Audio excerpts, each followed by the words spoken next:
Bergovi jménem Aliance liberálů a demokratů v Evropě vystoupí paní Budraikaitė.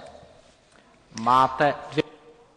Gerbiamas pirmininkė, ponios ir ponai, šiemet ES peržiūrėjo 2001 metais priimtą ES tvaraus vystymosi strategiją, papildytą išorės aspektų 2002 metais Barcelonoje. Vystymasi remiančio ES bendradarbiavimo politikoje numatyta kova su skurdu ir laipsniška besivystančių šalių integracija pasaulio ekonomika. Kaip siekiame tų tikslų?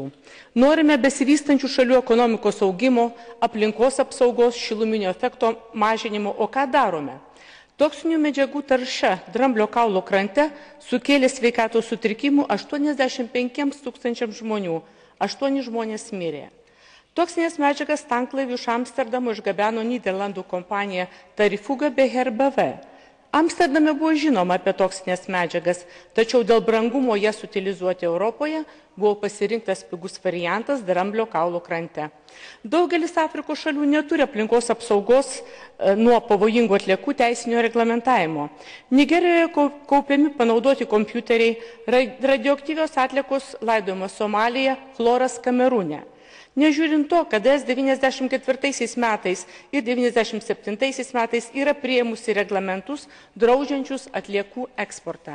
2002 metais Europos parlamentas pirmų skaitimų pritarė direktyvai aplinkos apsauga, kova su nusikaltimais, kriminaliniais nusikaltimais ir bausmės. Tačiau viskas ir baigėsi pirmų skaitimų. Būtina nedelsiant atnaujinti direktyvos svarstymą. Europos komisija ir Nyderlandai privalo ištirti Dramblio kaulo kranto atvejį, nustatyti kaltus, pašalinti pasekmes ir kompensuoti žalą aukoms. Nesimant rimtų priemonių, ES vystomojo bendradarbiavimo politika skirta besivystančių šalių paramai, jų darniai plėtrai sunkiai bus įgyvendinama, o ir ES moralinis veidas atrodys nekaip.